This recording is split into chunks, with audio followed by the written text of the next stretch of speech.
Buckle up, folks. We're in for a bumpy ride. It's late at night after Election Day, and I want to answer 6 big questions about the election. What happened? How did it happen? Why did it happen? What could we have done differently? What does this mean for the future? And what do we do next? Question 1. What happened? Donald Trump is going to win the presidency. Republicans have won control of the U.S. Senate, and we don't know the outcome of the House yet. Question 2. How did it happen? The early exit polls show Trump's 3 strongest groups were white men, Hispanic men, and white women. In Georgia, it was even worse. One exit poll said that 69% of white women voted for Trump. Even after he took away their reproductive rights and was found liable for sexual assault, the majority of white women voters still chose patriarchy over their own liberation. On the other hand, Kamala Harris's 3 strongest groups were black women, black men, and Latino women. Question 3. Why did it happen? This is a tricky question to answer before all the data is collected, so let me just say this. Some people are blaming inflation and the economy for Trump's success. I don't buy that because black voters are more negatively affected by inflation and the economy than white voters, and we voted overwhelmingly for Kamala Harris. In fact, I don't think it was about issues at all. If you look at policy alone, nearly all of Harris's proposals get majority support, but only half of Trump's did in the recent Washington Post survey. Missouri voters approved a measure to increase the minimum wage, which Harris supports, but still voted for Trump for president. And the majority of Florida voters cast ballots to protect abortion and legalize marijuana, even though they didn't reach the 60% threshold for a constitutional amendment. Those are Democratic positions. Let's be real. Trump doesn't represent policy, he represents cultural resentment against the changing America. Question 4, what could Harris have done differently? There's going to be a lot of debate about campaign strategy, but it's too early to draw definitive conclusions. One Republican complained that Harris should have run a more centrist campaign.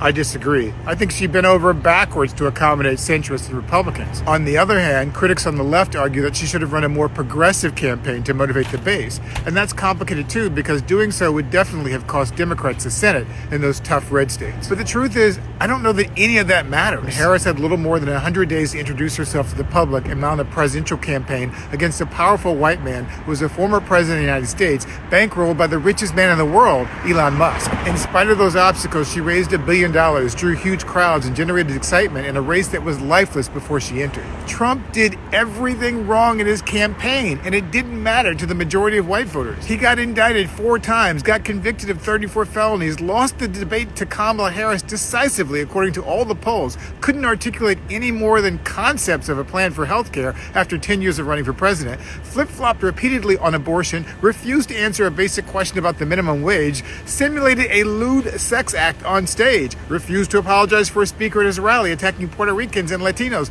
joked about shooting the press, picked a running mate who called him America's Hitler, and was outed by his own former chief of staff for saying Hitler did some good things. Nothing mattered because it was never about issues. White America has been lecturing black people about crime, morality, and patriotism for years, and then they vote for a convicted criminal, sex offender, and insurrectionist to be the president. No black person or woman with Trump's track record and 2 impeachments would ever be nominated, much less elected president. That's why it's not about policy. It's about race and gender and the changing America. Donald Trump is the avatar of white supremacy, and the fact that a small but significant percentage of black and brown people were willing to excuse or embrace his racism, sexism, and xenophobia doesn't disprove that. It just reflects how some of us have assimilated into the same white supremacist beliefs. Question 5. What does this mean for the future? First, Trump will be able to appoint a new attorney general who will fire special counsel Jack Smith and dismiss the criminal charges against him. Second, with a new Republican Senate, Trump will be able to appoint several new Supreme Court justices who will be young enough to give Republicans control of the Supreme Court for the next 20 to 25 years. That means if you wanted reparations, reproductive rights, LGBTQ rights, DEI, environmental protections, or any progressive policy,